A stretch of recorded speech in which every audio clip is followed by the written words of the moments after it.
What's up? It's the Gigabyte Grizzly Brohemian, and this is a messed up time we live in, so I need you all to do me a favor. Wear your mask. Like this, not like this, or like this, or like this, like this. Wear your mask. It's for your safety and mine. If I see you without one, I'm gonna pump kick a mask onto your face. Got it?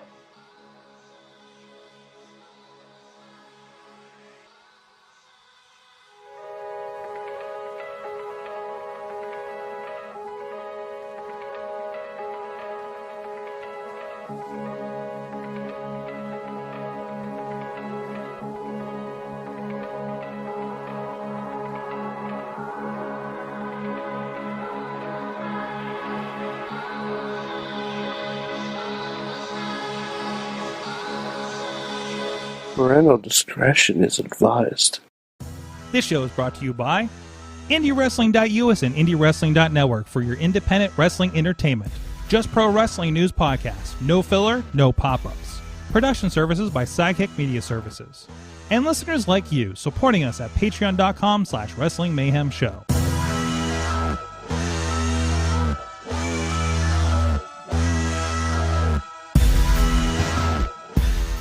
It is the Monday Mayhem Warriors. I'm Mike Sorg at Sorgatron on the Twitter here in the Sorgatron Media Studios in Pittsburgh, Pennsylvania. And thank you for being with us here live, or maybe later. Live as we send you out this Labor Day or the next day on your podcast feed. This is a show where we talk about Monday Night Raw or whatever else around it, whatever else we kind of feel like. It used to be a therapy show because Raw wasn't that great and we were coping. And here's... And now it seems like we're not the ones who need the therapy. That's right. Here's my friend in couples counseling, Mad Mike, in Beacon, New York.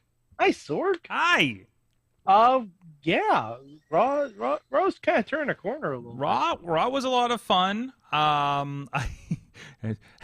We're going to try to talk about WWE tonight. I know there's a lot going on. I feel like we're having a better discussion if we have the people that we have some people penciled in to be joining us on Tuesday night, and I think the conversation will be much more interesting because let's be honest, as Mike and I agreed, I think we agreed before the show, right? You know how this conversation is going to go. Yeah, you've all heard our conversation. Plus, full disclosure, I haven't had a chance to finish All Out yet. It's been a busy. There you go. So there's not much reason. I think it's fair to get the full context of the show mixed with the context of what happened at the media scrum last night. Right. Yeah. So, but I will say, I was going to watch it live last night. Mm-hmm. My pay-per-view provider did not cooperate. Oh no! Like it was provided. It was said to be provided. It was listed in my channel guide. No. Went to buy it. And there was no option to buy at all. So I don't know if that's something on my cable provider's end. I even tried resetting my box. Wow. Box resets and everything. And I'm not going to deal with Bleacher Report. No. Well, you know what? I gotta say, Bleacher Report's been. The website looks like shit, but we had one buffer through the entire night. Now, granted, I'm still not dealing with it. So two things. I have in the past used Apple TV, and it has been fine.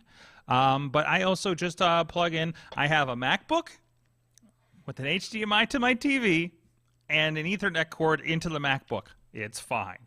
I know. Yeah, I'm not doing. I know that's too much for most. Like you have fucking cable. It should fucking work, right? Uh-huh. And I don't know what your streaming box situation is, but the apps seem fine.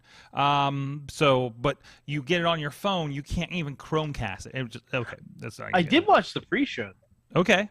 I need to go back and watch the rest of the pre-show. I watched the Ishii match. Holy shit!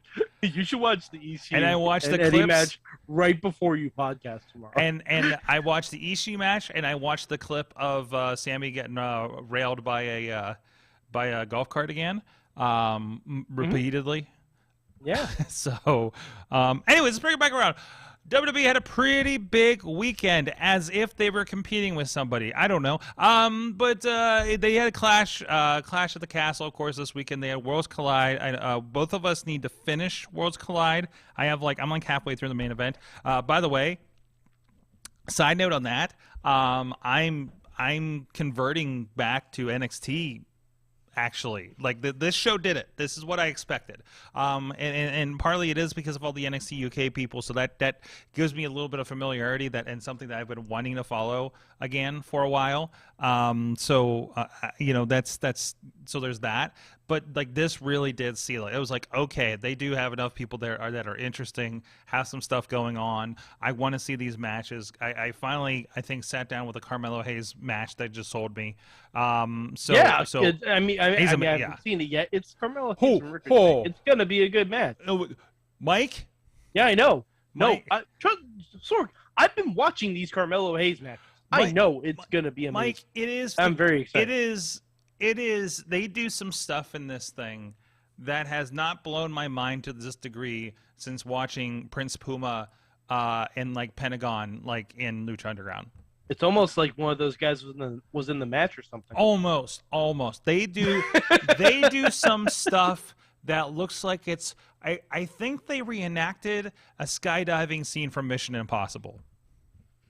Yeah, I'm here for it. When you see it, I think you'll know it. I'm here for it. Yeah. As soon as that was announced, I'm like, that could steal the whole weekend from me. Mm-hmm. It could steal the whole, because currently, as it stands, right now, my match of the weekend is Gunther and Sheamus. Oh, I don't know. Closely followed by Eddie and Ishii. And I don't expect, and part of me, I want to say, like, I don't expect you to change your answer after you watch it All Out. Partly knowing your feel on AEW, and also, I mean, you always lose the luster when you watch it in post, you know.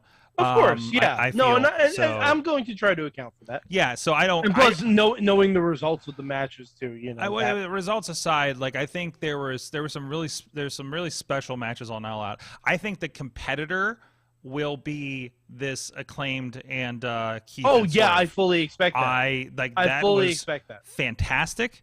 The trios finale was fantastic. And what was the match? What was the first match that they had? Oh no, the casino match. No, the less said about that, the better. I hope Ruby's doing okay. No, I was talking about on the pay-per-view again. That's what I know. That was on the pay-per-view. No, that was 0 Hour. That's weird because it wasn't on the 0 Hour I watched. Wait, the Ruby thing? Yeah. I tuned in at 7 and turned it off at 8. That was not on the show I watched. So we're talking about the Ruby match in general, or the Ruby, like, unless that was from Rampage or something. So there was a shot of Ruby getting like dropped on her head. I thought that was from the 0 Hour match. No, I'm pretty sure that's from the show. No, it is not from the pay-per-view. Then it was from Rampage. Okay, then maybe it was. Then, well, I mean, I didn't get to see Rampage because my DVR counts the countdown to All Out as an episode of Rampage, and guess what? It's fucking not. Oh, so mine counts both of them as an episode of Rampage and records them both. So when it rolls over, it kept the end. Yeah, I only saved one episode of Rampage. Oh. Because I don't need to fill it up. Yeah. Well, I'm very vigilant about my DVRing because I need to I share my DVR with my mother, like some people share their bank accounts, and I gotta make sure there's room for Heartland. By the way, nothing wrong with sharing things with your mother. No. Sometimes I still use her HBO account to watch the House of the Blonde People. The mix of things that TV wise, sharing with my mother and other things, like we bought property together. You know what I mean? I mean, just and by the way, spoiler alert, I was also on a bank account with my mother. Mm-hmm. Hey, it wasn't my only one. Welcome to the Wrestling Mayhem Show, where we have bank accounts. We vaguely allude to stuff. Anyways, this is exactly what I figured this would be. No, we're not even getting into it. No, we're not. But and we're having fun with it, and it's fun. And it's really listen. The scrum was really fucked up, dude. Okay, but I am loving Twitter today. Just loving Twitter today. Twitter is on fire. Absolute fire. Between everything that happened at the scrum and everything surrounding Dominic.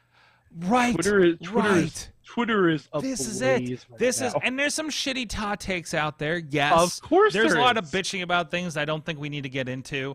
No. We'll probably get into them tomorrow. But somebody got real wild last night, Someone. And people a few did. people got really wild last night, and maybe somebody got bit. I don't know. And maybe it's a work. I don't know. I'll say this. It's weird when your stabilizing force is Chris Jericho. Jericho coming.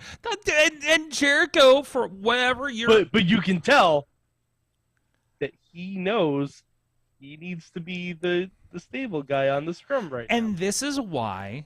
Oh, we're getting into it. I'm sorry. Jericho is there because Jericho is somebody who's seen it all, been in so many companies, and is relatively, obviously compared to some people, a very level-headed individual that knows when to fucking do business. Right? Yep. Mm-hmm. Undeniable. That's why I consider him one of the greats professionally. But, but anyways... Enough of that. So Clash at the Castle happened, and did it not feel like this was the biggest NXT takeover ever? Oh, it felt like the takeover they did in London. Absolutely. And that was the first vibe. They were like, I remember seeing tweets saying, hey, this felt like it was booked by a guy that did takeovers. And it did. People were out there. They got to do matches. They got to just fucking go. Right? Mm-hmm. You let the people fucking go. And save for one match, every finish, clean as a sheet. Right. I was just thinking, I was just formulating that right now. I'm just thinking about it. I was like, literally, like everything was not this, oh, this ended this way, this weird, this had to run in, oh, here's the thing here. We had one big surprise finish. Mm-hmm. Well, when it mattered the most. When it mattered the most, right? Yes, and when it would have the most impact. Absolutely. And honestly, because so the Solo Sikoa thing. Yes. The reports were out that he was coming up, that he was being moved up. Mm-hmm. The reports were out all throughout the week. And guess what? I completely forgot about it. I never saw him. Completely forgot about it. Yeah. And I'm like, I know he's coming up. Like It's like he's because SmackDown like was taped last week. And I'm like, oh, okay, I guess they're waiting. But no, it was perfect. It was pitch perfect because in 1 minute, one crowd made Solo Sikoa one of the hottest heels on SmackDown. Oh yeah, he's gonna get booed so hard on Friday. It's 10,000%. Incredible. He popped up, and you just saw the hoodie and the goatee, and I'm like, how the fuck did Anuso get here? Yeah, right. They didn't drive. They didn't drive. And then he pulls the hoodie off, and I'm like, "Oh fuck!" It's the because I'm not following, so I don't know the names. As soon as I saw it's the NXT one. I'm like, "Oh my god, it's Solo Sikoa! They fucking did it!" Yeah, no, that's great. And the best thing is, like, if you watch SmackDown, Drew kind of takes out Jimmy, Jay, and Sammy. Mm-hmm. So there's even storyline reasons why none of those guys are there. The whole thing. Roman's here by himself. Can he pull us out without the bloodline, without Paul Heyman, without the Usos and Sammy? And then it's like, but there's always another Uso. There's always another Uso, baby. All right. I know we haven't had SmackDown yet. Can we call Solo Sikoa the Uso up the sleeve? I hope so. The Uso in the hole. The Uso in the hole. Oh man, let me put that in. God, hold on, let me put that in the show title list. Yes. But it was really like, would I have loved to see Drew get the win? Of course. I'm a human being. But is this maybe a little better because Drew was so close? Because I'll be honest, Drew winning doesn't fix the current problem they have. No. Because the current problem they have is that there's one person holding both belts. Right. That's the current problem we have. Now, based on Raw tonight, there could be some interesting things happening with that. Mm-hmm. I don't know if you picked up on it. Explain, because we are a quasi recap show.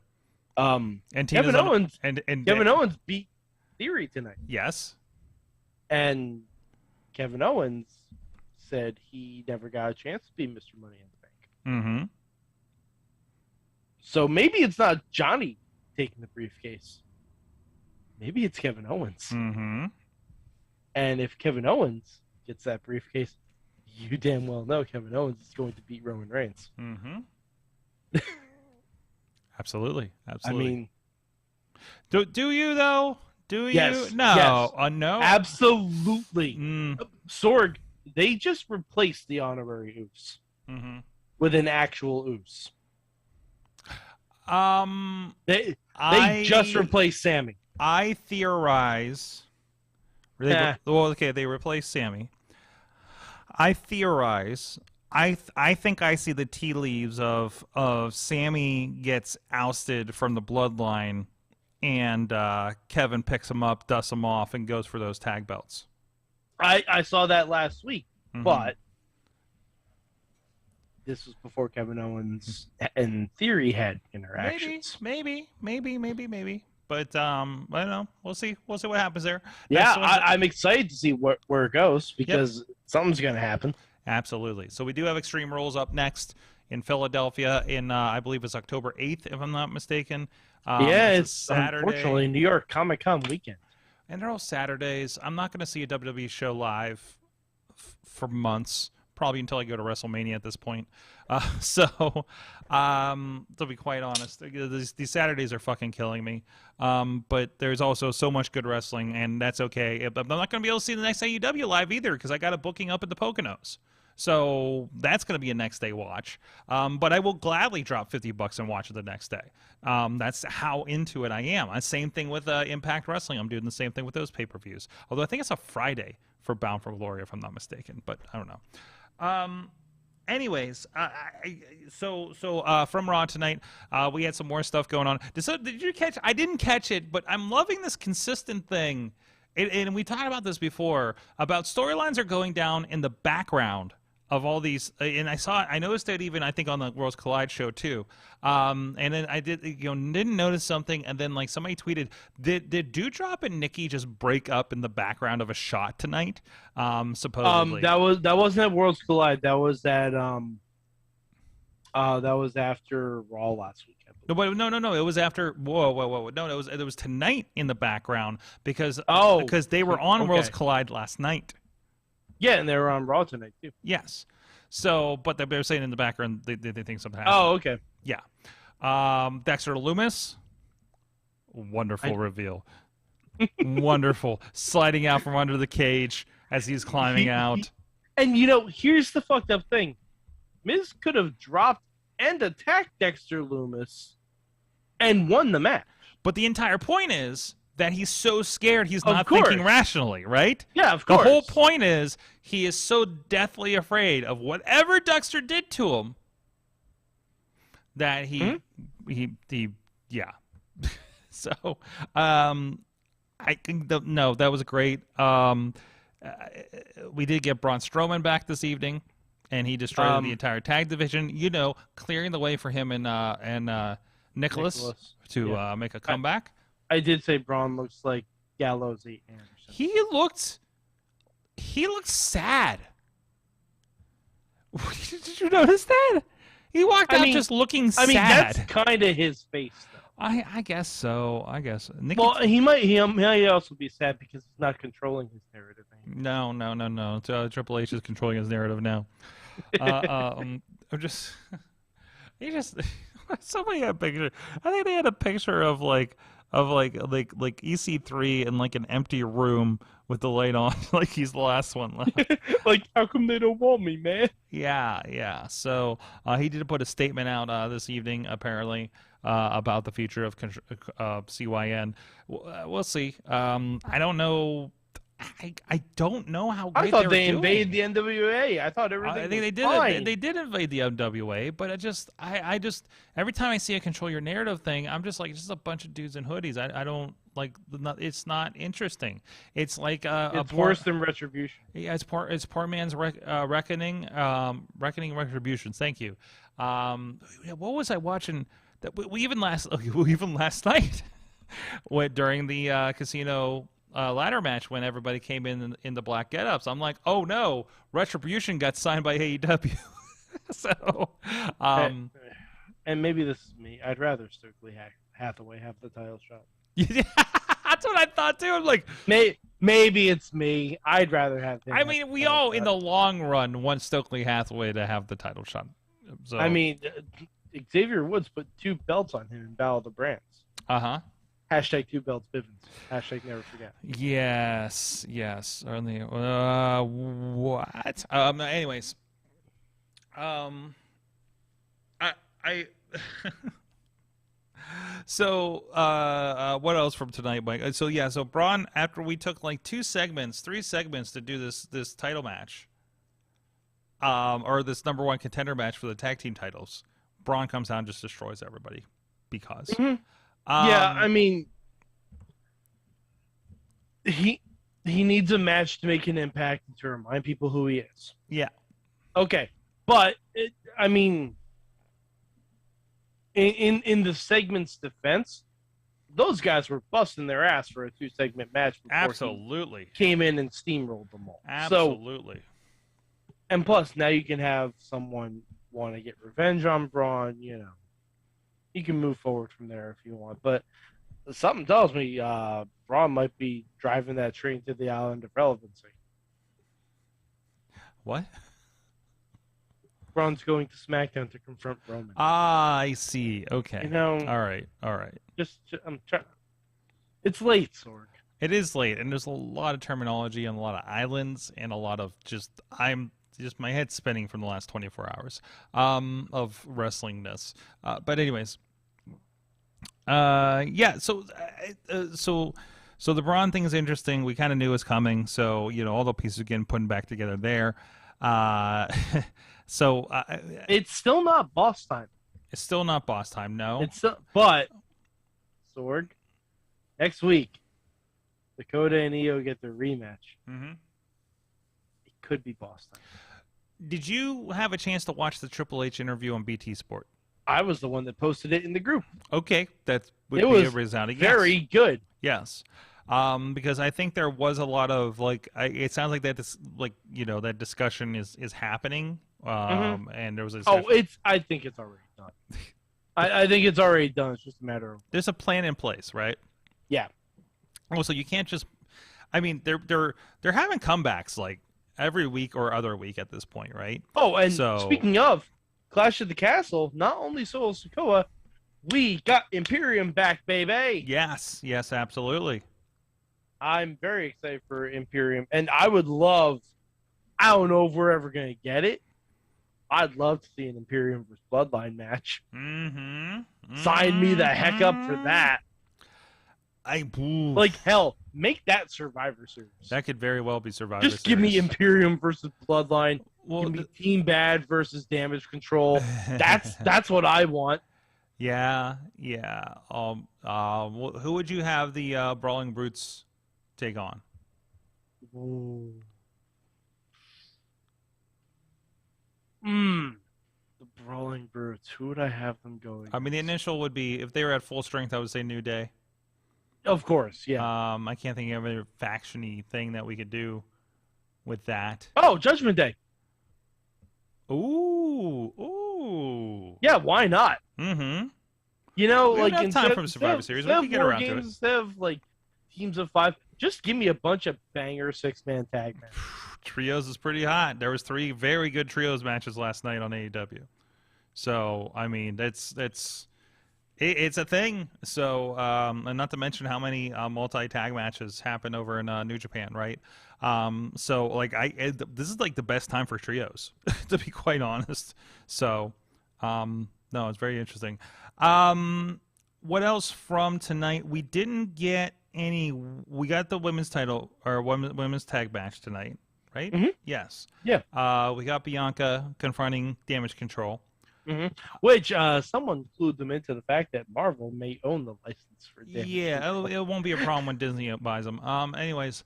Well, no, Sorg, you didn't notice that Clash of the Castle, all their graphics said Damage Control spelled out properly. Yes. Oh, no, I caught it. And I was like, I'm pretty sure someone else owns that trademark. So tonight they're Damage CTRL, which is I don't think they do anything. My understanding of WWE is they do not put any name on screen unless they run it by legal. Which means they missed it? Sorg, submission sorority. What's that? Submission sorority. Submission sorority. Did that get? Was that a legal problem or was that? That was a lot problem. Do I need to turn off save surf and search and Oh, you sure do. Oh, okay. What on? Basically, it's the looter version of the Dominic and Rhea stuff. What was it? Submission sorority? I don't remember this. Sorority. Submission. That was the name of Paige, Charlotte, and Becky before they just settled on Team PCB. Legal might be a bit busy right now. Was it submission That's a fair sorority? point. Submission sorority, not WWE, is in the. Okay. Let's see what happens when I just click this button. Oh put it boy, up we're on gonna screen. get taken off of Facebook. Well, no, actually, it's all. It honestly looks mostly about the wrestling situation. Do you guys remember the submission sorority? Yeah, I mean, I think they kind of overtook things. Let me do the not WWE one. Patreon. No, that doesn't really. Whoops. Submission, There it is. Submission sorority porn series. Thanks WWE for the free publicity. From Uproxx in 2015. Absolutely. Oh boy. I'm sure this is safe for work. TMZ also mentioned the company sent WWE Chairman and CEO Vince McMahon a thank you basket. We hope it arrives before Submission Sorority is hastily renamed the Submission Sisters. There's probably no porn about submissive sisters, right? Bang Bros was who publicly their web traffic shot up 56% overnight, and they saw a 35%. I'm saying this to Dutters. She loves these porn stories. Ironically, one of them might have already been on there. What? Paige. Oh, yeah. Paige here. That was like the thing for her movie, right? No, that was, I forget what that was, but Well, the thing where she popped up. No, it was she was introduced in the for the movie. She was the trailer for her fighting with my family. Oh, all right, it might have been, yeah. Junior is asleep and already knows about submission sorority. In the chat. Fuck. Oh boy, we've been doing this a long time. When Junior already knows about submission sorority. All right, I can't find. Sorg, I have to talk about one very key missed moment on commentary from the weekend. Oh, Clash at the Castle. Oh. So during the main event, Drew Roman having a banger, having an amazing match, really, really fucking good. Especially if the rumors are true that Drew is injured, like really injured with his back. They had a phenomenal match. But Austin Theory runs out to try and cash in. Tyson Fury knocks him out. Michael Cole, Corey Graves, Byron Saxton, all have been around long enough. One of them should have gone, Tyson and Austin. Damn it. One of them should have been around long enough to do that. I'm like, as soon as it happened, I'm like, Tyson and Austin, someone say it. It would have been perfect. Yep. Would have been absolutely perfect. Somebody's gonna do that. It's like Wish.com's Tyson and Austin. God, I feel like Botchamania had a really good weekend. And that's just from the scrum. I know. Between that, there's a lot. I think there's always stuff on AEW. Clash. I mean, this singing at the end. Says there were more bangers this week than on a porn set, and I don't know if that's true. Somebody will do the research. Well, I think it depends on which set. Yeah, exactly. Yeah, boy. WWE. No, I loved the Clash though. I really loved it. I thought it was a great show. Like I said, I thought top to bottom, great show. Great wrestling, great show. Like I said, not and then followed up with Worlds Collide. Did you see the post-Clash press conference? I feel like I watched some of it. It was really good. Okay.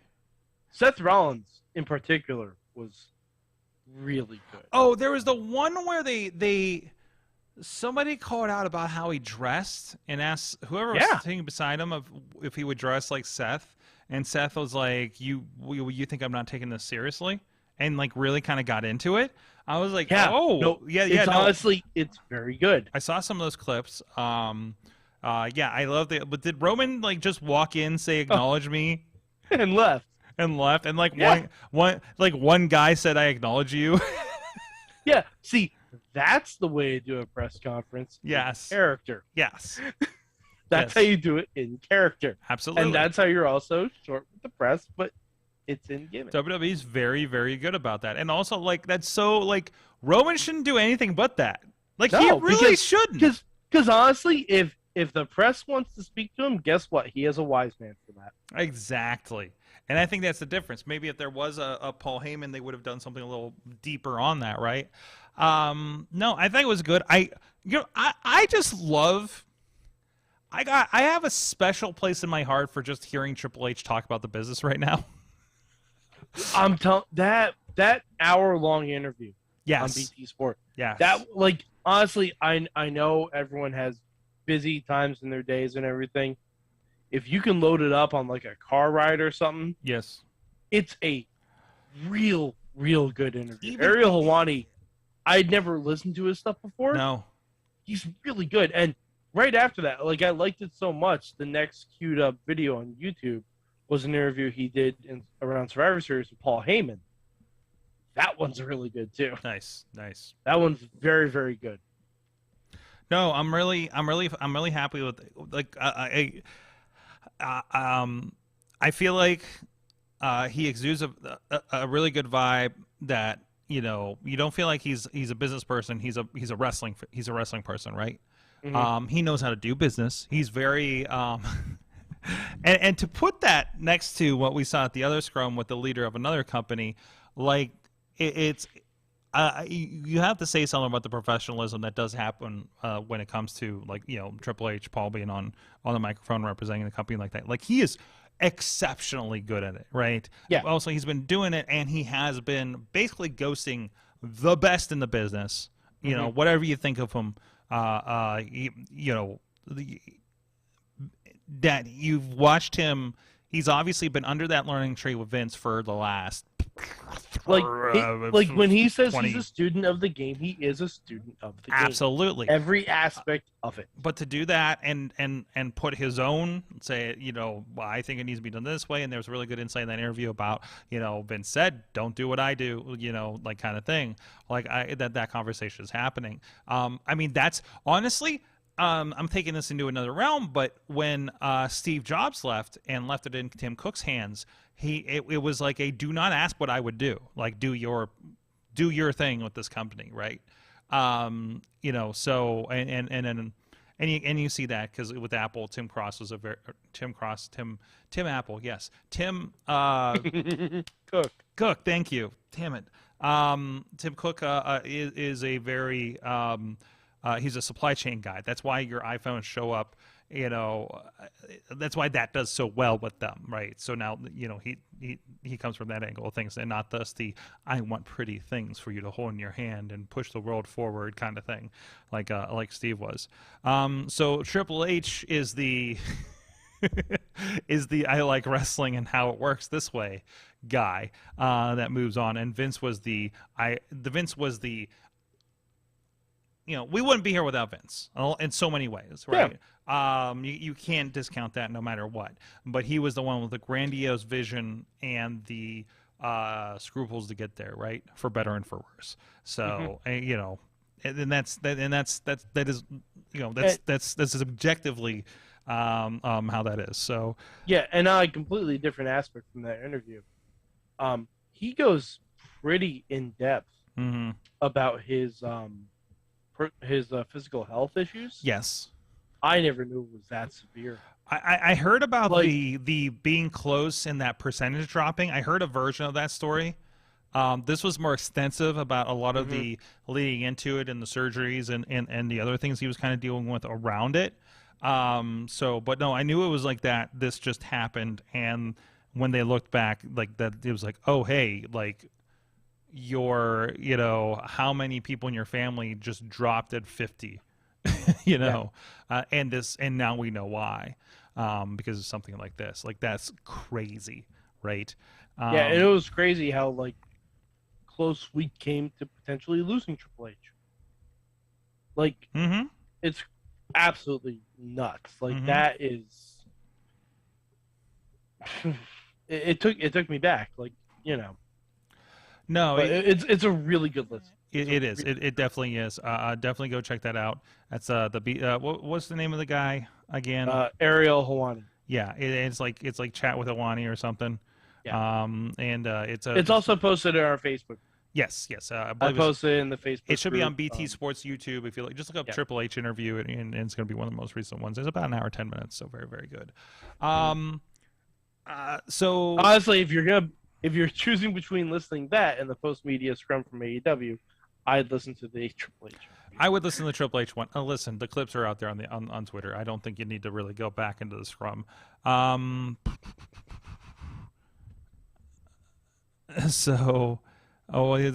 have some interesting comments happening in the chat. The discussion's happening in the chat room. Yeah. Well, and this is a good point, because I talk about how Triple H is Triple H is also a person. His career was being on the microphone in front of television, right, live in front of an audience. So Tina's pointing out, and this is very good. It's a shame on how Khan is being steamrolled. He helps run a football team who have a similar type of egos. Have to keep in mind where his background is in analytics and statistics, so not much interaction with players. So running AEW has been an eye-opener in wearing many hats compared to staying in one lane in a sense. Absolutely. I know they've recently taken, but there's no preparation for what happened. But it's also a little bit different, like running a football team and running a wrestling promotion. Right. Like the top level business aspects may be very similar to it. Right. But the managing absolutely you're very different. You're managing. If you're on a football team, you all have one goal. Yeah. You all have one goal: to win the Super Bowl. And that is the one goal of everyone. There are micro goals like I want to be first string or I want to be second string, but that's handled by coaches. Right. And that's handled by players themselves and their play. Right. But wrestling, completely different. You can take two top tier talents. They both have very separate goals. You have a sports team, and then you just decided to go do theater. It's a different muscle, Yeah. So, I do not say that to discount what Tony Khan. It's late. That's not to discount anything that Tony Khan has accomplished with the AEW, obviously. No, of course. It is a tremendous thing that's happened. He's only been doing this for 4 years. And when a player decides to go off on the microphone at a media scrum thing, that player's reprimanded. Well, the player's reprimanded, but he's also not sitting beside the owner of the company or of the team, right? Yeah. When that happens, versus this situation. This is unless you're Antonio Brown, then okay. I'm not even up on that. It's a sports ball thing. Fun Antonio Brown is the AEW media scrum of the NFL. Listen, I live in Pittsburgh. I've heard of Antonio Brown and some of his deals. Yeah, I know. So. But like what he did last season was like he stripped down and just started dancing in the end zone. Yeah, I'm aware of that. And that was the end of him. Yep. Yeah. There you go. No, it was like he was let go from the team after. Like, no, but to be, you're sitting there and this just starts, and even like Mike, I didn't even see the beginning of it. Like, I think they just didn't cue in. I don't think I even heard the question. I don't think they cued. Like, it jumped from moment. It was like I think whoever was on the video stream, took a moment, like I heard a little bit of audio and then it came in and I'm like, the hell? I was just like, I was flipping through. I wasn't even going to do the media thing, and I was on YouTube, just gonna throw something on for a minute and go play some video games. And I was like, yeah, let's see what's going on. I said, I literally dropped into the scrum in fuck you, and fuck you if you're putting this out, and except if you're not, I apologize, but fuck you anyways. Like, that's where I started. And I'm like, wait a minute. That's where the scrum started. Wait a minute. And I rolled it back, and I ended up like back through, like, I watched the rest of it on a 3-minute delay because I wanted to see where the hell this all started, right? And of course scrubbing on the Apple TV was a little weird, so that I kind of attributed partly to that, but still it was just like, it was fucking wild, you know. And poor Tony got hijacked on the situation for sure. And also, like, I mean, somebody asked the question, they're going to ask the question, right? It's the media scrum. You've really exposed yourselves to the wolves there. And they're going to ask these kinds of questions. And apparently there's been discussions, because I was watching Ross, friends of the show, Ross Berman, Nick Hausman, and a few others talking about, there was some comment about, you know, hey, I don't know if this is something AEW had asked, or if that they were talking about amongst each other about to keep pressing with serious questions. And this is, you know, and then, you know, hey, we got what we were looking for. And they did. They really fucking did with this. And then I think it was just a mix of that. That was the question. They happened to pick that guy. Punk literally walked in there from the ring, still covered in blood, still on the adrenaline of being in front of 10,000 people, you know, and executing that match, which was a fucking killer match, by the way.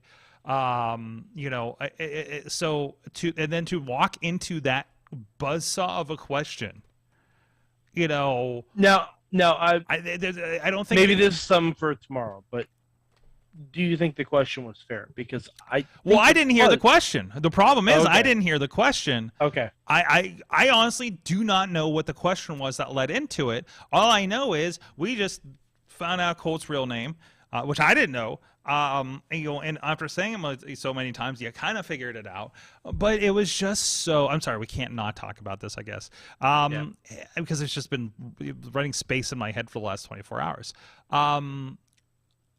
It obviously was running space in his head.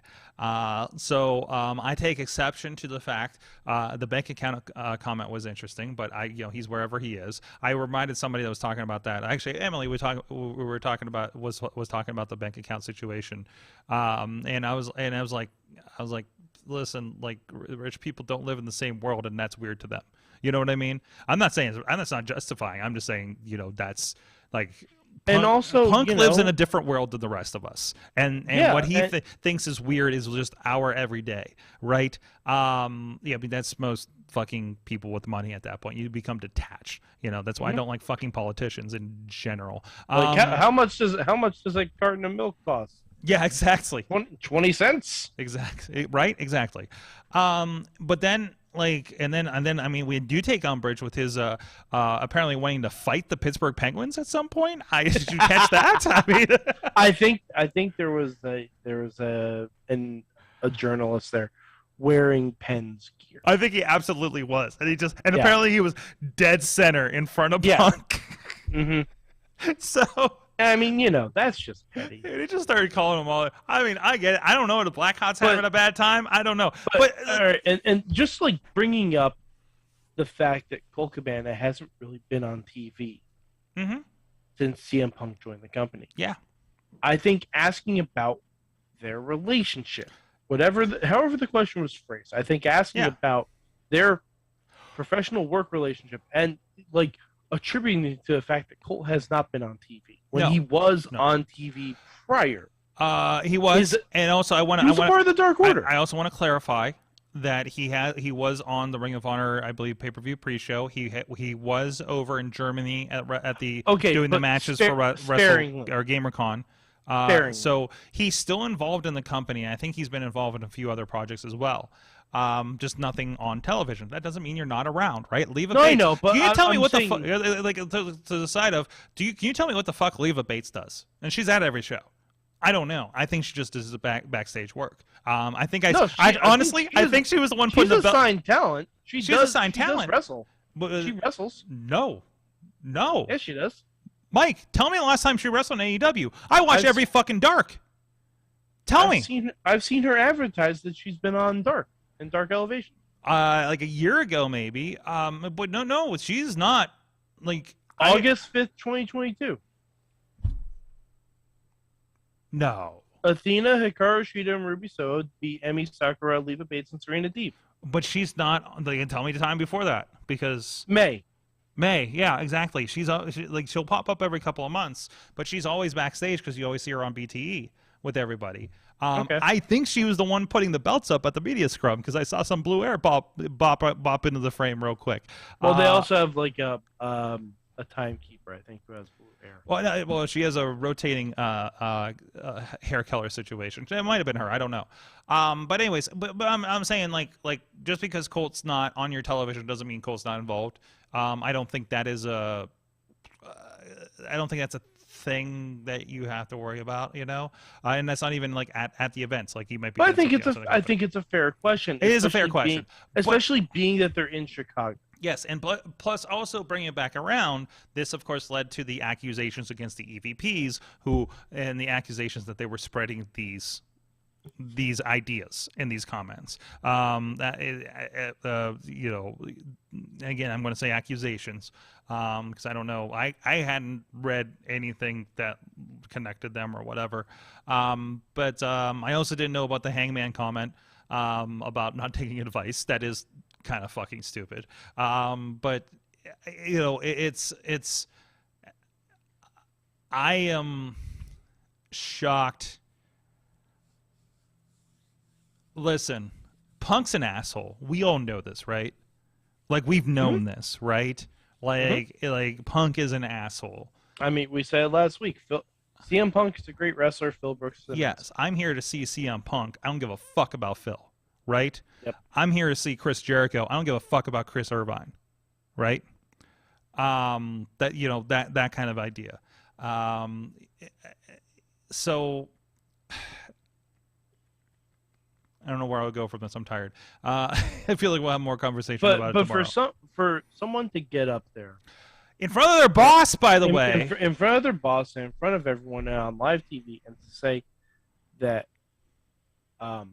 he is tired of working with children, and then to throw a temper tantrum. Then go the fuck home again. That's what I have. Yeah. Go home. Go home, Phil. If you have a problem here. If you don't like the money, wait. Let me roll this back a second. Actually, this will illustrate both of our points. I think you're going towards, Mike. Marcus Mann had the tweet of the day of the 24 hours, so I want to give him credit for that and pull it up appropriately. I may paraphrase if I don't bring it up right away because this is a very slow iPad. But anyways, it was to start you off. It was something about you weren't happy wrestling for $20. You weren't happy wrestling for $200, $2,000, and you're still not happy wrestling for $2 million. And this is the third company where the company was a problem. Maybe you're the problem. I hope I paraphrased that accurately. Yeah, no, you're right. I remember reading that. Yes. So that. I think that really, here he goes. If you weren't happy wrestling for 20, you weren't happy wrestling for 200, you weren't happy wrestling for I really did just paraphrase this. If you're on your third company saying the company is the problem, then maybe you're the problem. So yeah, and I think that's it. I mean, that is, and like, that's not to say that some of the concerns probably aren't valid. No, but I mean, it's one, like I was talking to Ronnie last night, and I said, now, I don't want to be one of those guys that advocates for a wrestler's court. Because we've all heard the terrible things that happen in wrestler's court. Mm-hmm. But at the same time, it was a way for people to get out their issues behind the scenes where it doesn't bleed into the product. Mm-hmm. Now, there's got to be some kind of middle ground between wrestlers' court where people are forced to do humiliating and disparaging things for The Undertaker and sitting next to your boss on a post-media scrum ranting and raving for 25 minutes. Yes. And cursing up and storming in front of a 12-year-old child. Yes, then the kid asks questions and he's like, oh, there's a kid here. And technically, Izzy's there too. She's also a child. Yes, but So there are two children. Yes.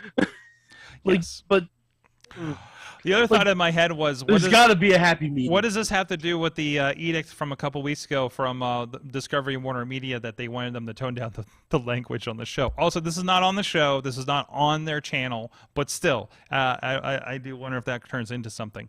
I put something out there earlier today. And then we have some follow-up from the chat room that's fact-checking us a little bit. But I want to put this out here. I did a Twitter poll earlier today. Ran it for a while. Did anything from Sunday night's Media Scrum make you support AEW any less? I have the 11% I'm out, 33% still down, 56% more interested, and that's what I thought. If anything else, if you were already following AEW, you are intrigued, especially considering about the supposed backstage brawl in pure what actually happened, what actually happened, Montreal style theory making of biting in steel chairs and somebody lost a limb. I don't know at this point because it keeps escalating the more I hear about it. Mike, go ahead, and then I want to get to the follow-up in the chat room. All right, so you put out those options, and I didn't vote the poll. Okay. Because I'm none of those. Okay, all right. Like, it doesn't completely you weren't even in the door to begin with. We've established this on No. I don't like the narrative that I'm not a fan of AEW. I'm a fan of a lot of AEW. I'm sorry, am I controlling your narrative? Yes, you are, actually. Like, and Chachi tried to do this too. I'm like, no. I watch AEW. I watch what I want to watch of AEW. Sure. Do I want to watch 2 hours of squash matches? No, I fucking don't. That's why I don't watch the internet shows. But there are people in AEW that I like a great deal. Am I happy Claudio is the ROH champion? Yes. Am I going to watch every fucking match he has? Absolutely. Do I love the Blackpool Combat Club? Of course I do. Do I love Eddie Kingston? Yes. Am I a fan of the Bucks and Kenny? No, not particularly. Mm-hmm. I respect what they do. I respect their athleticism. I respect their storytelling. It's not for me. It never has been. I've watched them in Ring of Honor. I've watched them in New Japan. It never has been for me. It's not going to be for me. Mm-hmm. That's fine. I don't have to enjoy everything on a show.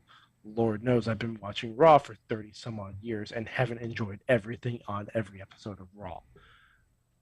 But I will watch for the stuff that I do like. I will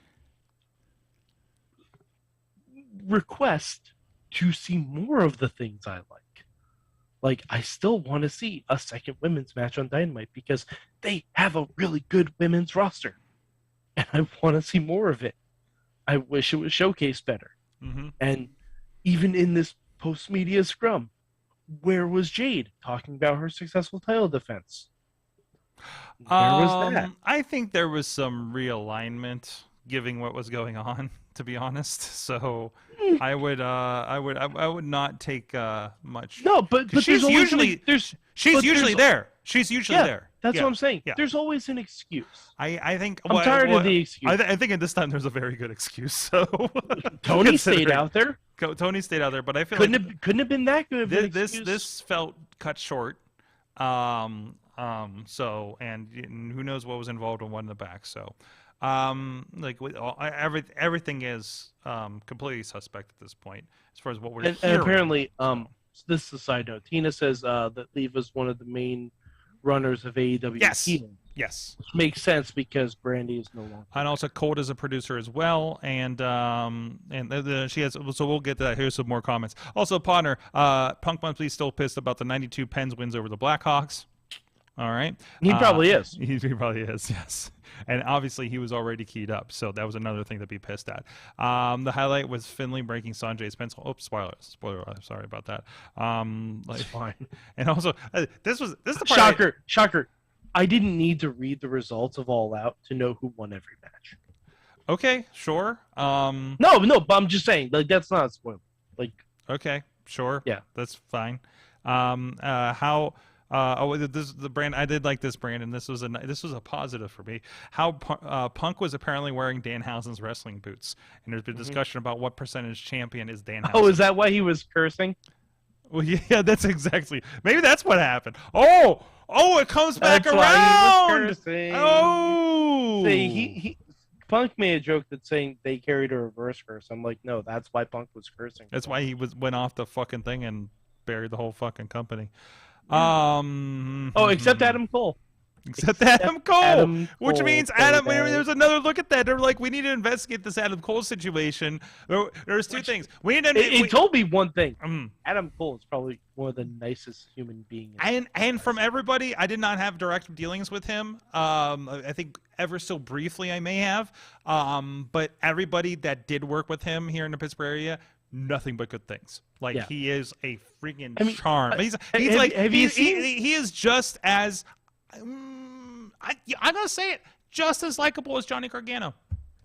Sorg, all you have to do is watch the man play Uno for a year straight to know he's just a giant dork that happens to be really good at being a wrestling bad guy. Yeah, somebody's soul at that point with that much Uno. Like when he's genuinely upset that he makes a bonehead play that costs someone a hand of digital Uno. You know that he's a genuine soul. Yes. That was the other thing. It was like, we also need to investigate John Cena in this instance, because he's the only one Punk has not had a bad thing to say about. Well, that's because John Cena's professional. As fuck. So. Yep, pretty much. Maybe every conversation I've ever heard about John Cena. Yeah, is that he's almost too professional. Yes. Well, I think that got him in trouble with the China apology too. So maybe overly professional. It sure did.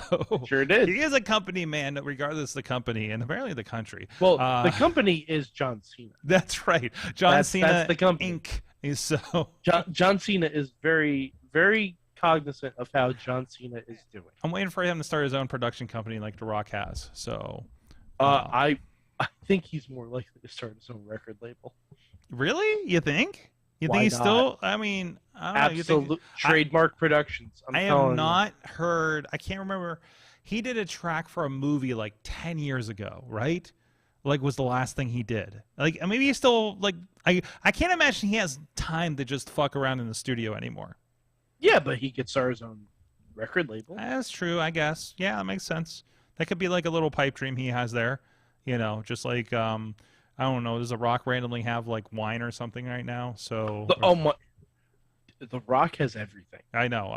The Rock has tequila. He has an energy drink line. Like, listen to Tyler Breeze just like spouting all of The Rock's different ventures. I went to a wrestling school and saw a bunch of The Rock's energy drink in the cooler, so completely on brand. Anyways. The Rock has. Now I'm just going to listen. He's got the Rock Clock app. What? Wait, what? Yeah. Oh, wait. It's a motivational alarm clock. Oh app. No. He has Athleticon. He has the XFL. Let's see. He has Terramana tequila. He's got Zoa energy drink. He's got Under Armour, obviously, and Seven Bucks Production. Wait, what do you mean he has Under Armour? Did he buy into it? Yeah, he has his own line called Project Rock. Now wait, where's the Rock alarm clock? Oh, okay, so he's got a connection in there. Where's the Rock partnered with the company in 2006. Tell me about the Rock clock. I'm finding inspirational alarm clocks, but I don't see him attached. I don't know if it's active anymore, but it might be just something you did before. Okay. Everybody's had an app at this point. Even we had an app at one point. So I like how Punk. Yeah, okay, no, we already said that part. Okay. We need to wrap it up. We have a special guest that could be coming in tomorrow. We're looking to confirm it tomorrow afternoon. I didn't even get to talk about AEW. I want to give a shout out. I really enjoyed the show. Thank you, Patrick, for bringing me in to help out. I was helping out with the live stream situation because they were streaming over on, where are we on? High Spots. Sorry, the High Spots last week. I think I'm on Fight Friday with Circle 6. And then I don't even know what we're streaming to on like Saturday at this point. So welcome to wrestling production, I guess. But no, that was great. It was great to go up there. Shout out to AJ Alexander, by the way, who was the freaking MVP of the trip when we went to Chicago for like basically a 8 up, 8 back. It was fucking crazy. But really enjoyed it. If you have a chance, it should be up there. High Spots Network has a 14-day free trial. If nothing else, Mike, you might want to peek up at this. I got to witness, as part of that show, an Impact Championship match between Josh Alexander defending against Masha Slamovich. That sounds lovely. Do I have your interest now? Slightly. I haven't seen a lot of Masha. Actually. This will sell you on her. This is very, very good. Oh, very I'm already sold on her. I just haven't seen a lot. Okay. Just honestly, based on the name alone, you have me. If your name is a pun, I'm already 75%. I recommend that you go to Impact Wrestling's YouTube page and look up some clips from her, because they've been doing a fun thing where she gives the kill notice to people. like hands. I think I forget what. I think it's like their picture with the like crossed off or something like that. Oh, so like Death Note. Yeah, it's a Death Note, right? Okay. Exactly. It's great. And that was one of the coolest matches I saw her. She's been in a bunch of stuff. I mean, she got signed after a big match at the women's pay-per-view, I think. Right? With Jordan Grace. Yeah, with Jordan Grace, and she's bound for glory. She's got Jordan Grace for the championship. Yeah. So. Definitely one to watch, and fantastic stuff there. So, thank you, Mad Mike for 883 on the tweet. One final thing. Yeah. Are you caught up on She-Hulk? I am caught up on She-Hulk. Sorg, I don't want to speak for you, but I believe I can. We here at the Wrestling Mayhem show support She-Hulk twerking. Yeah, I don't understand why it's so. Why is people so angry about this? I don't know. Like I don't know. I felt the need to be. People so angry about wrestling, about twerking. I'm like, God, fucking go touch grass, or read a book, as Emily Fear says. Hey, you know what? Books are made of trees, so technically, you're closer to touching grass if you read a book. This has been the Monday Mayhem Warriors. Thank you, everybody, who joined us in the chat room. Thank you out there, Jacko, and on YouTube, I think that is, and everybody else in the Facebook chat room hanging out with us. We will be back again 9 p.m. Eastern Time Tuesday night with hopefully a guest of some sort, and hopefully a couple other people, because I think we've already heard all of our thoughts on this media scrum situation. Probably there will be new news. Who knows? Who bit who? I'm just so. I don't even know. Guys, thank you so much. We'll see you next time. Stay tuned for Up All Night with Gilbert Godfrey and that other lady. Rhonda Shear. Thank you. Let me have out.